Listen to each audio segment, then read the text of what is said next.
We are at a festival that celebrates pluralism, and we are indeed privileged and truly delighted to host an academic and an author who has done much to promote pluralism through her work on oral history, on which she is acknowledged as one of the earliest exponents and a renowned expert. So let's welcome this authority on oral history with a big round of applause. Thank you. And to set the ball rolling, may I take 5 minutes by way of introduction to tell the audience the story of Jane Austen and her novel Mansfield Park. It is celebrated as a classic of English literature, a Bildungsroman which traces the growth of Fanny Price and introduces us to the trajectory of her agency. The 1814 novel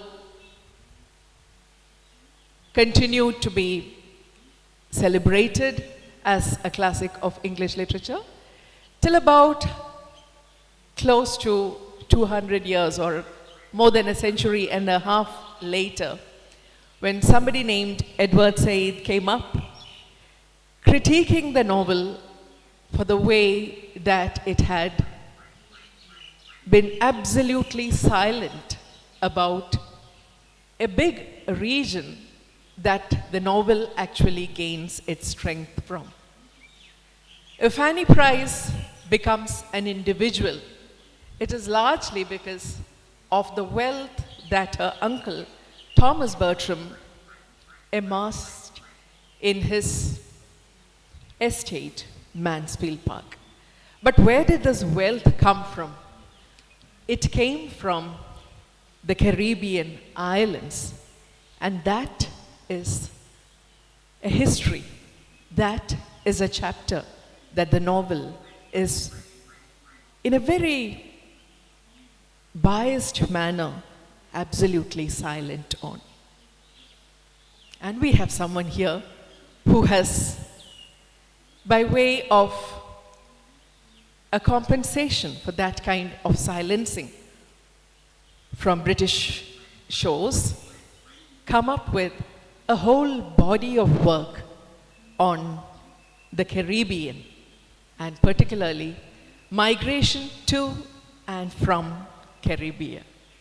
And I would like you to share with the audience your interest in Caribbean and Caribbean migration and the work that you have done to make up for all the silences in British literature and history about that part of colonial history. Right, I don't claim for 1 second to be able to fill those silences, but there are now, and there always have been, very loud Caribbean voices that we really, really have to listen to,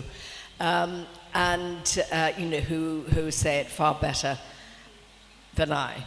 But you're absolutely right. I mean, the silence in Great Britain about slavery, about imperialism, about colonialism is deafening. And it's only now that we're beginning to get any kind of conversation about reparations for slavery and about any kind of critiquing of the British government. And historians like myself, for instance, are now accused of being what the current government calls woke. In other words, they blame us for denigrating Britain and, we're responsible for the decline in its economy and its social fabric, etc., because actually we claim to hold, I think, what we like to think of as fairly progressive ideas. So let me get that off my chest. And I found myself in the Caribbean, let's put it that way. And I was living in Barbados in a very rural area. And I knew nothing when I went, in common with every Brit, knew nothing about the region at all. So when I arrived, I wrote to the professor of history at the University of the West Indies in Cave Hill and said, you know, I'm here, I am actually a professional historian, I'm ignorant of everything. Please, you know, give me an informed book list, let me come to some of your research seminars. And just to show I wasn't a kind of dilettante white expatriate wife, I put in my curriculum vitae, and he rang me up the next day and said, actually, we're looking for someone to teach oral history methods to our MA students. So I found myself, you know, thankfully kind of plunged into the kind of professional historian's milieu, which was one I was familiar with from home, and certainly not the, you know, the expatriate community living on the golf course. But in the course of all of this, I became intrigued by a system that was very peculiar to Barbados post-emancipation, and that it was something called colloquially called the contract law. And after the abolition of slavery, in some parts of the Caribbean, such as Trinidad or Guyana, the planters brought in indentured labor from the Indian subcontinent and some from China as well. But in Barbados, where the planters had a greater autonomy, they said, no, we've got more than enough labor. But they were terrified, of course, that that labor would, as soon as they could, leave the plantation and leave the regime of slavery and slave-related labor. So they passed a law called the Masters and Servant Law, which basically said if you want a job on the plantation and you want somewhere to live, because of course they lived in slave huts, you have to work for this plantation and this plantation only, and what's more, the rest of your family have to work on this plantation. So they were kept in a form, you know, certainly a form of servitude, certainly a form of unfree labor. And if they, you know, if they lost their jobs or they went to work somewhere else, then they forfeited their home as well.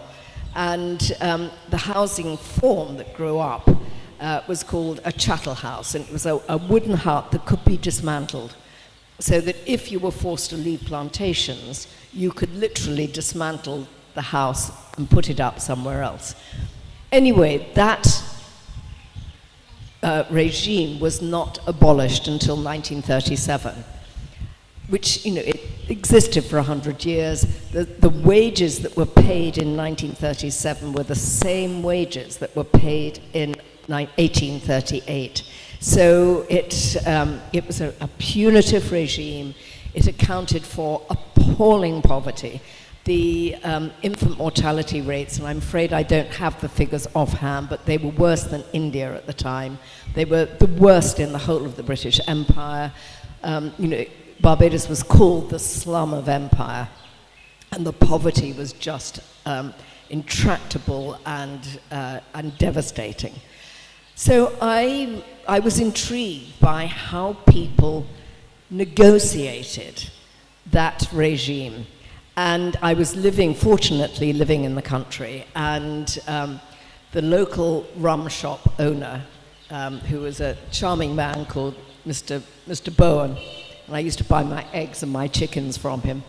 And after a while, I said to him, actually, Mr. Bowen, I'm not who you think I am, really, and I want to do some research on, you know, on the contract law. But can you introduce me to people in the village and the villages around, which basically arose from the old slave yards. And he was, you know, I got on very well with him, and he was charming, and he introduced me to people who then introduced me to others, so the whole snowball effect. So I was interviewing the former plantation laborers who had either been born under the contract law or had worked under it, to look at the ways in which they could negotiate round it. But out of that, and I was very, very struck by the fact that, you know, and these were old people, all of them said that their mother or their father or both parents or, other family relatives had migrated to Panama to build the Panama Canal, and how their own children had then migrated after the Second World War to England. And it was a very, very common, not just Bayesian story, but throughout the Caribbean, it was a very common story. But of course, to me, it was completely new. And I thought, this is important. It hasn't been written down. Everybody knows it, but nobody's written it down. So that was how I got interested in migration, and how I got interested in the cross-generational nature of that migration. And something like 1 in 4 of the population in Barbados emigrated to Panama to help build the canal. I won't go into the political machinations that went on to permit them to leave the island, but basically it was the pressure of poverty and the Colonial Office saying, for God's sake, you've got to do something. So they let them migrate. But of course it had all sorts of other political ramifications later, because first of all, the migrants sent money back to Barbados.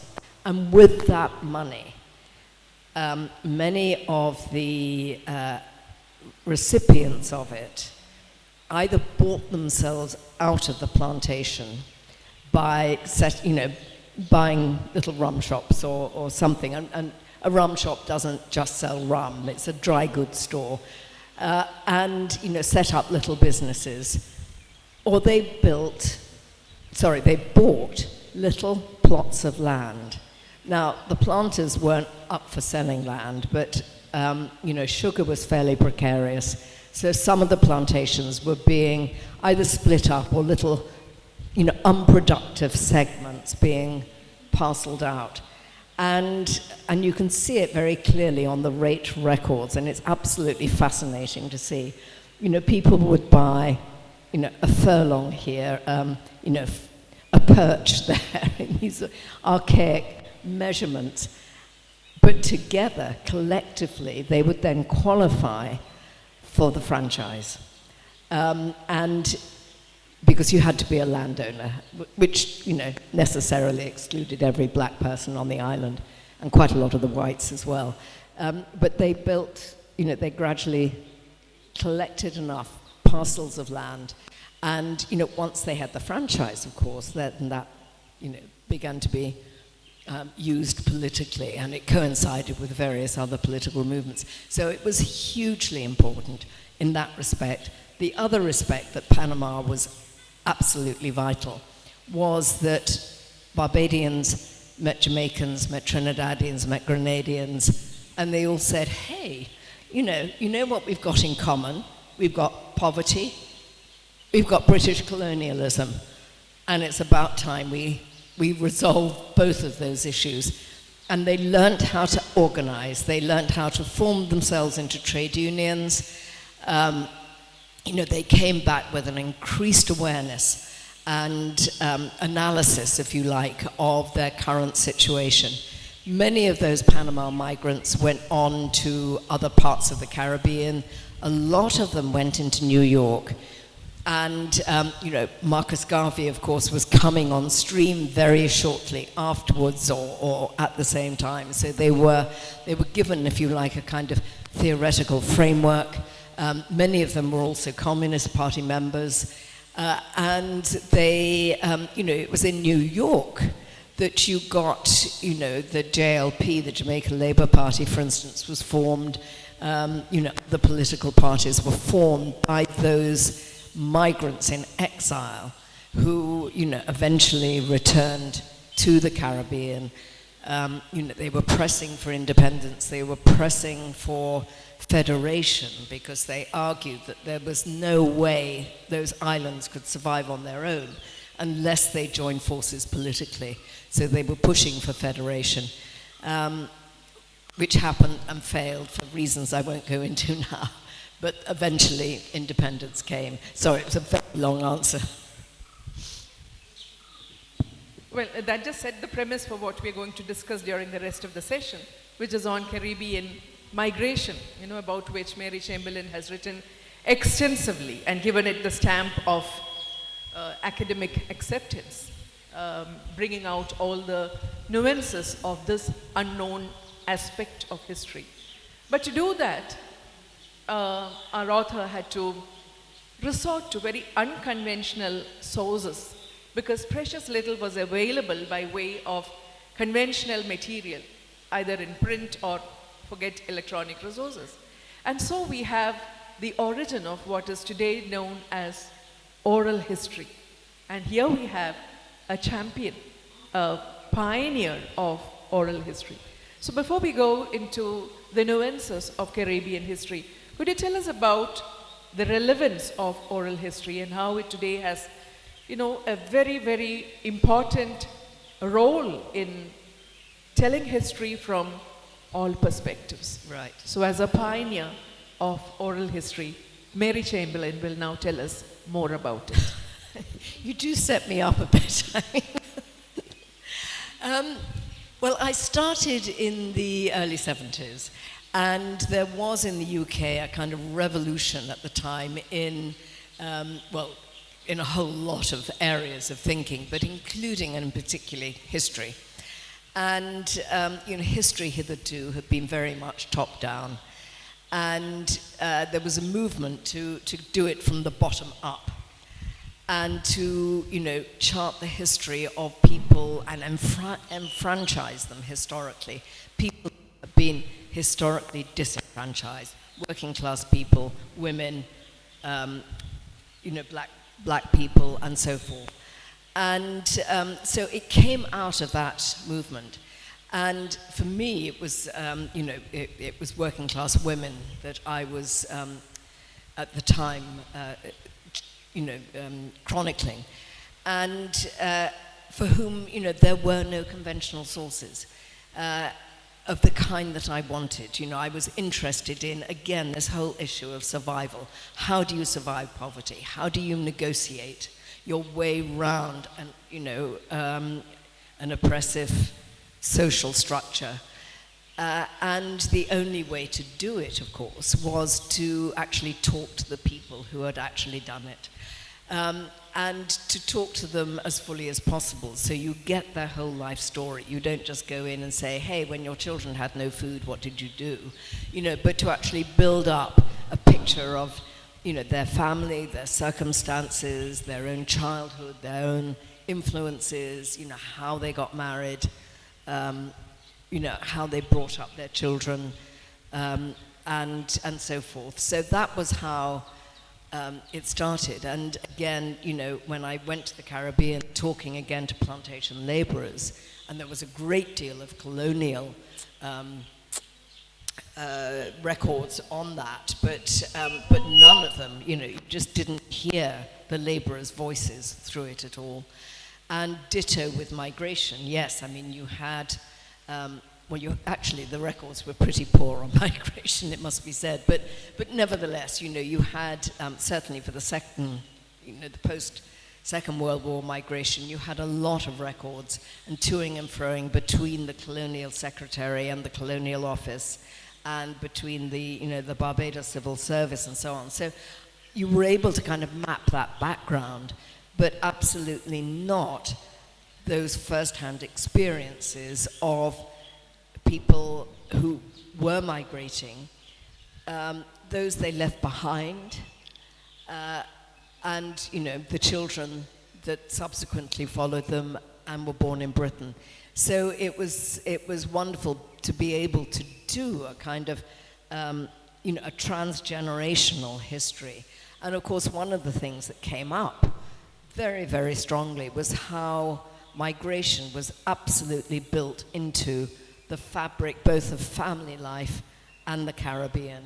And when you look at the history of the Caribbean, it is of course built on migration, the forced migration of hundreds of thousands of Africans, the semi-forced migration of Indian indentured servants, and then the spattering of those who kind of freely came, the Europeans and the Lebanese and so on.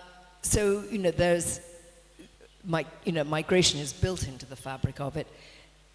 During slavery, of course, I mean, family life was, the slaves were completely dislocated from their families, and they formed their own families. I mean, not biological families necessarily, but those bonds that were formed in the Middle Passage were as strong as brother bonds. And the moment slavery ended, I mean, there are accounts, and you can see it again in the official records, but you can read between the lines of people leaving the plantations and going in search of a daughter that that was sold, or, a parent that you were taken from, and reconstituting those families. And as soon as migration came on the agenda, people left the islands.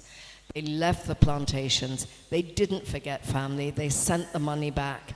But, the family incorporated migration within its structures, within its sense of itself. So these are big migrant families. And, they continue. I mean, I get very angry. I get very angry very easily, actually.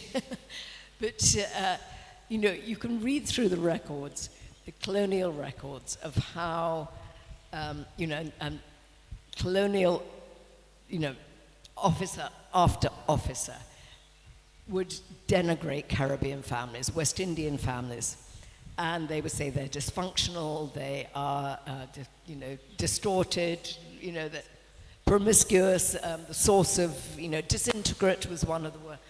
And, they're very different families from, the ideal model of the nuclear family, mother, father, and 2 children.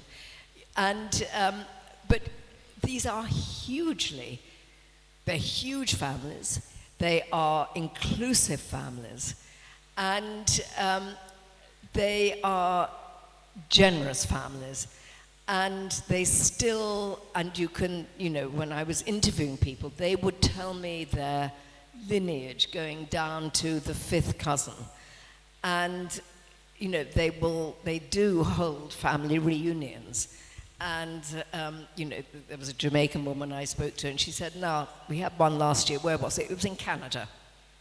And she said, I think there must have been at least 30 tables with 10 people on each table. So this is, and this is family. And of course, it's absolutely vital if you're talking about migration, because migrants support the family and the family support them. Yeah, so listening to the stories narrated by these people from different walks of life, Mary Chamberlain has come up with voluminous accounts of the history of Caribbean migration. And one important aspect of it, of your work across these various volumes, would be the way that you have highlighted the local culture and the way that has had a powerful impact on migration. Actually, I was reminded of a poem by an Indian poet named A.K. Ramanujan, who, in one of his poems called Self-Portrait, says, "When I look into a mirror, I resemble everyone but myself." And that's pretty much the kind of local culture that surfaces in the stories that you narrate. Yes. So could you tell us how this local culture has influenced migration? Well, again, I mean, it goes back to the whole sense and the whole interpretation of family. And, the importance of family, during slavery, post-slavery, and now in migration. And the, one of the kind of common narratives that I was very, very struck by was the sense of, and that people live through their family, and that the family lives through them. So that, people would say exactly that. You look at me and you're looking at my mother. Or, when I walk across my ancestors. My ancestors live in me. And the women in particular spoke in those terms, but the men also. So, I think a number of things account from it. One is simply the need for family. When you have been dislocated in the way that slavery dislocated, you build those ties, you build those connections. There's also an anthropologist friend of mine who sadly has now died, but she did a lot of work in Barbados and in the Yoruba region of Nigeria. And she kind of noted the similarities in kind of particularly family structures and family belief systems. We don't know for sure where all the slaves came from, but we do know a lot of them came, were Yoruba. A lot came from Ghana. It depends, they came from all over Africa, but that Yoruban influence. Now, I'm ashamed to say I don't know enough about it, although I have a Yoruba son-in-law. So, but I think some of those ideas of the family and how you are a channel for that family. Conduit, I think. A conduit, yes, thank you. Yes. Yeah, and that probably accounts for the distinct phenomenon of return migration in the case of the Caribbean islands, Yes, unlike yes. most other countries where you have migration. Yes. And since you talked about the families and the men and the women talking about it, one interesting facet of the work done by Mary Chamberlain deals with, it's about the difference between the narratives of the men and the women. I found that very interesting, and I would like you to share that with the audience about the different narratives that you heard from how gender plays a major role in it migration. did. I mean, they were. The difference was remarkable, because I would talk to. I interviewed men and women, and almost universally, the men would say, well, I was with my friends, and we say, hey, migration's going on.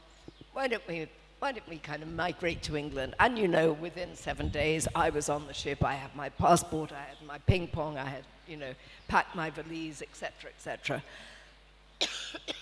And they, it was this kind of carefree attitude to it, very casual. Sense of bravado and bravado, heroism. Gung-ho, all of that. And you talk to the women and they say, well, my husband sent for me, or, my sister sent for me, or whoever it was. And they said, why don't you come? And, I thought I thought hard, and I thought, what am I going to do with my children? I'm going to have to leave my children, I'm going to have to leave my mother, and it was a much more considered response. And then they would say, I got on that boat and I didn't stop crying for 2 weeks. And they were kind of heartrending stories. But listening to the men, you wouldn't think that they had families as well at all. And I think, it's not that they didn't think that. I think they did. But I think there was a presentation of self that enabled them to have space to account for failure on the one hand and also success on the other, so that they could frame it in a way that made sense to them, whereas the women talked about it in terms of family responses. In a more connected way, in a right? much more connected so way, yes. Read the stories and you'll see the large number of I's that proliferate in the male narratives and the we's that are strewn all over the female narratives. And in a similar way, there's considerable attention that you've given to the transnational the generational aspect of migration. And that again is something unique to the Caribbean population, I would say. Well, it's because Caribbean, as soon as migration was possible, it became an absolutely integral part of, the social fabric, the social economy, and family life. And, people, as I say, it started off with Panama in the big scale. People then went North, South, Central America. And, once migration to the UK was possible, they came to the UK. But many of those who had come to the UK had already spent time in North America, been there for 3 years, had come back, went somewhere else for 3 years, came back. And when I was, again, interviewing people, both the men and the women would say, well, I only came here for 3 years. And then they're saying, look at me now, 30 years later, and so on. So it was always thought that they would be returning. So there was always a sense of home in that sense. But there was also, on one level, the UK was just one stop on the kind of migrant journey. But on the other hand, it was a very particular spot because of the rendition that they'd really had drummed into them from school that Britain was the mother country and they were going to go home to the mother country. When they got there, of course, it was a huge slap in the face. But yes, so they many of those returned or remigrated somewhere else. So it's a very fluid movement, and there's a sense, I think, where the world is seen as a resource that family members can tap into, and you're linked by migration. You're not separated by it. Right. Yeah, I would like the audience to delve into these books of history and learn more about exile, migration, and the role of the family as delineated by Mary Chamberlain. But let's not stop with migration and the Caribbean migration, because that's just one part of Mary Chamberlain's work. And I would also like to introduce you to the person who set off a kind of a revolution by getting her book published as the very first book published by Virago. It's huge in the field of publishing, especially women's writing with a feminist edge. And the work that set it off was Fen Women, where Mary Chamberlain interviewed women who were, largely marginalized and brought them to the center by talking about their lives.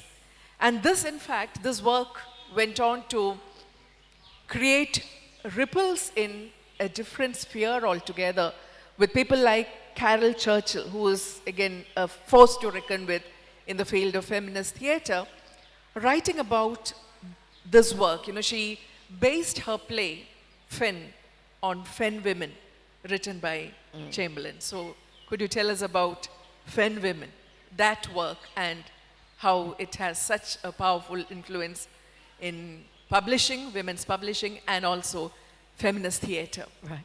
Well, it should be said I was extremely young when I published that book and had no idea that it would have this extraordinary afterlife.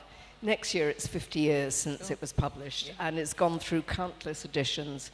People still write to me about it and say, hey, I've just read this book, and thank you for writing it because it tells the story of my mother or my grandmother or whoever. Yeah.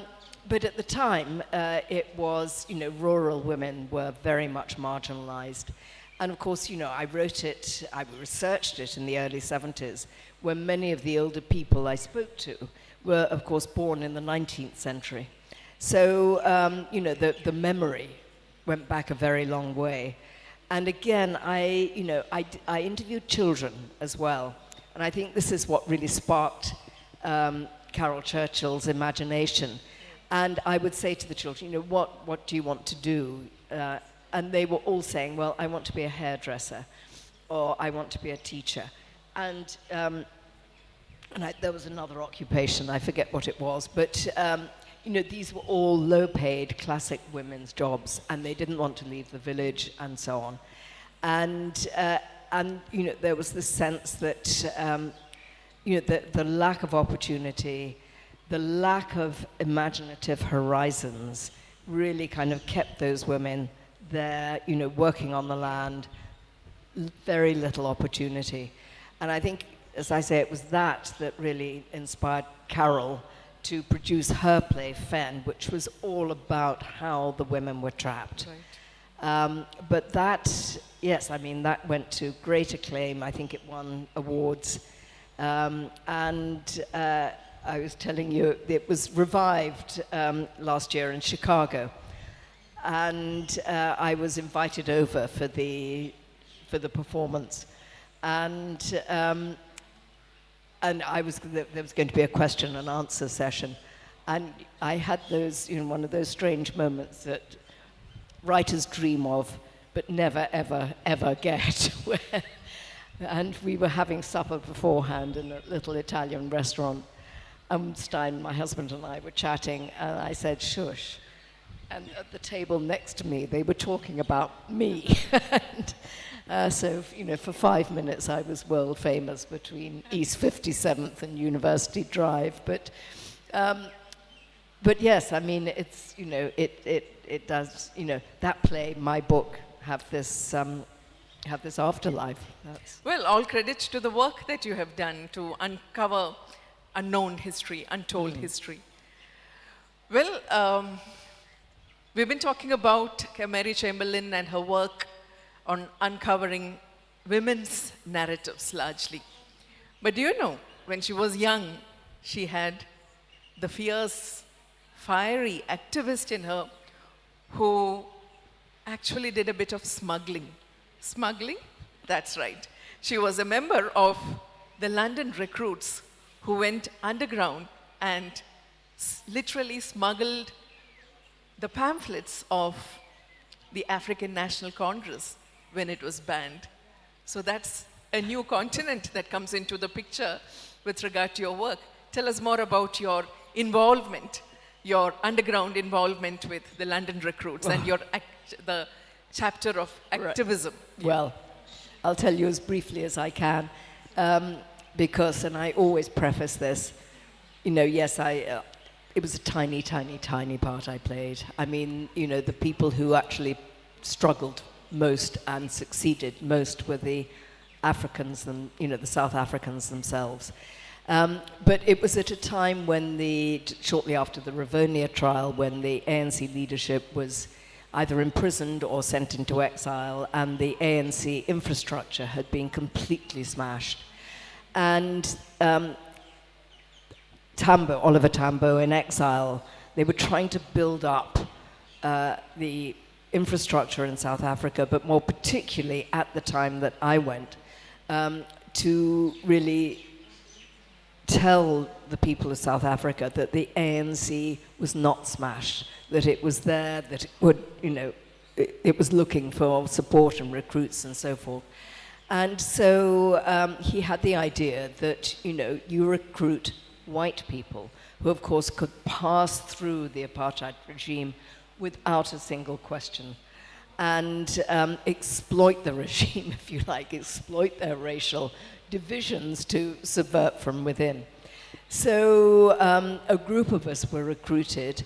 We didn't know each other at the time at all, and we were, you know, we were tasked with various things. The most spectacular ones were perhaps what became known as the leaflet bombers, and they went in with thousands of leaflets on fine paper, and were instructed to build a simple kind of explosive device and place in a certain place at a certain time on a certain day, and set a timer, which they did. There were 10 of them operating, and in Durban, Cape Town, Johannesburg, Pretoria, Port Elizabeth.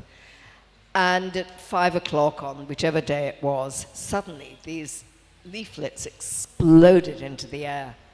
And it looked like, of course, and it was saying the ANC is here, support the struggle, we will not forget you, etc. I mean, it looked like, it was a huge operation. And the apartheid regime at the time said, well, the black people couldn't have thought that up themselves. So that was one kind of aspect of it. But I went in with my then husband, and we were pretending to be immigrants.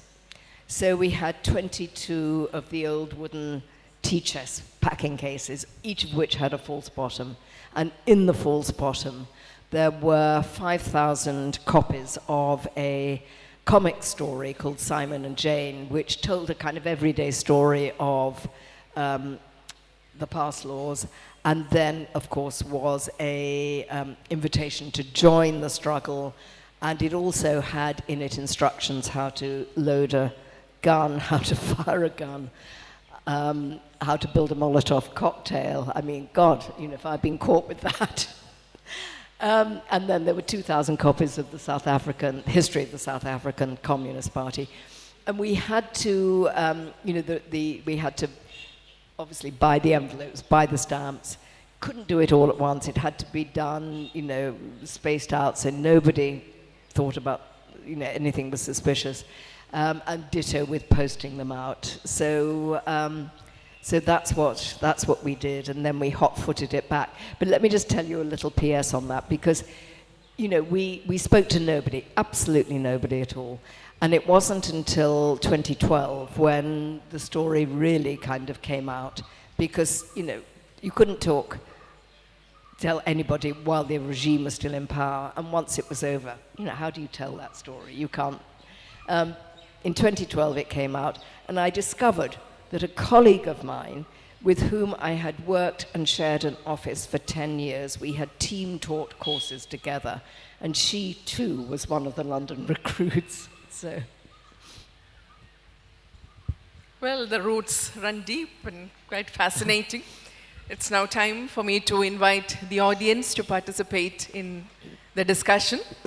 Here's somebody who can tell you quite a bit about the Caribbean, migration to and from Caribbean. But I would like to ask a question on the colonial biases of history making. Colonial biases. The colonial bias of history making. As the moderator quoted A.K. Ramanujam's poem, whenever I look at a mirror, I see everybody except me. That suits to the all colonial fabricated, concocted histories. Do you agree with that? I can't. He says there is a lot of bias in colonial history. Oh, yes. I absolutely agree. And there is now certainly, in the Caribbean, in India, in any of the former colonies, a huge revisionist history that is being told by Caribbean historians, by Indian historians, and so forth.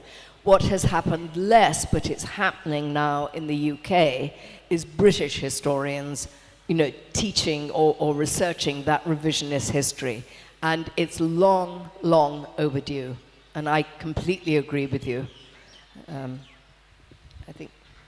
Hi, can you tell us about the Windrush and the Windrush generation, where a lot of labor was imported from the Caribbean to the UK post-World War II, and they were promised permanent residence, which is only the English can call it, the indefinite leave to remain. Wasn't sure whether they're leaving or remaining, but then how they reneged on it in 2018 because they couldn't find the paperwork and so on. So while the attitudes, some people might say the attitudes have changed, they may have shape-shifted, but they really haven't changed, have they? No, absolutely not at all. And the Windrush is really a shorthand for that post-war generation that I was interviewing. They came at the time as British citizens. They had British passports, and they were entitled to come as a member of the British Empire. And they brought their children, and their children came on their parents' passports So many of them didn't actually have their own passports, saw no need as they grew up to get their own passports. And then we had, under the present Tory government, a vicious regime, which gets more vicious by the day, of kicking out immigrants. Now, this actually has a long history. I mean, the British government says, but we've always welcomed refugees. Well, they haven't. Let me tell you, from the 1905 Aliens Act, they have sought to exclude anyone who wants to come to these shores. And the Aliens Act was revised and revised. So if you were a Jewish refugee, in the 1930s, it was very difficult to come to Britain. Even then, post-war, they were desperately short of labor, so they actively sought people to come to Britain, and that, of course, struck a chord with the migrants' history of migration from the Caribbean. And then, it began to tighten up again. So you had, legislation in 62, 66, and so forth, really calling a halt to migration from the West Indies and also from India and Asia. So it's never been a welcoming environment. But the West Indians who came, some returned, many settled, their children certainly settled. And it was their children that were really impacted by it, who, of course, by now are in their 60s or 70s.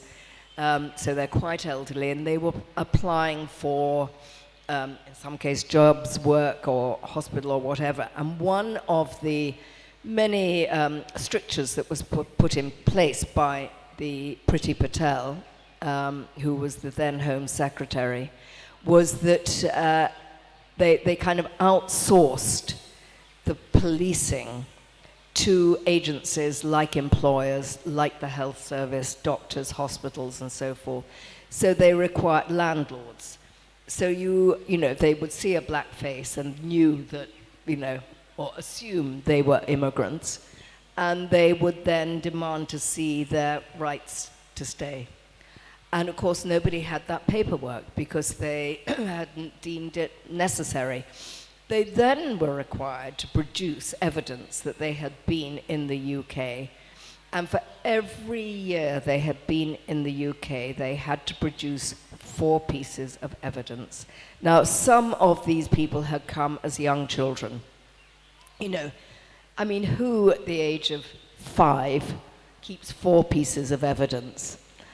So they couldn't produce this evidence. Many were deported, or they'd go home for a visit and come back and find they weren't allowed in. It was the most disgraceful and appalling scandal.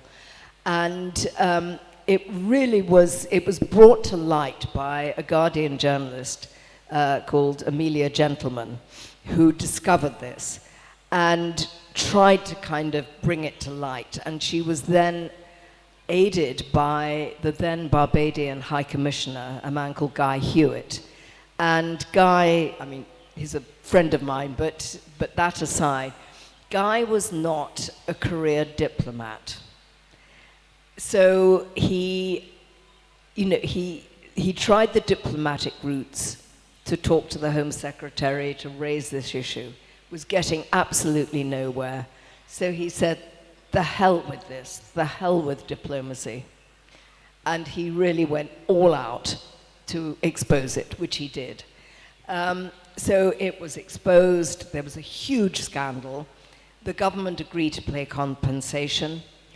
Has it arrived? About 3 people have got compensation. And this was 5 years ago. People have died in the meantime. And it's still a scandal. The office, the Home Office agreed to educate its civil servants in the history of the British Empire, to try to get them to understand that these were people legitimately there. And they set up a special department to organize the compensation. That department has now been abandoned by Suella Braverman, when she was Home Secretary, she abolished it. So it's still a scandal. And, it makes me so angry and so ashamed of my country, actually. I hope that answers your question. As I say, I get very angry.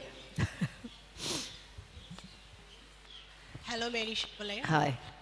So happy to meet you today because the first book of you I read was Old Wives' Tale. That time I was a high school student, and now I wish to know from you what was the real inspiration behind writing it.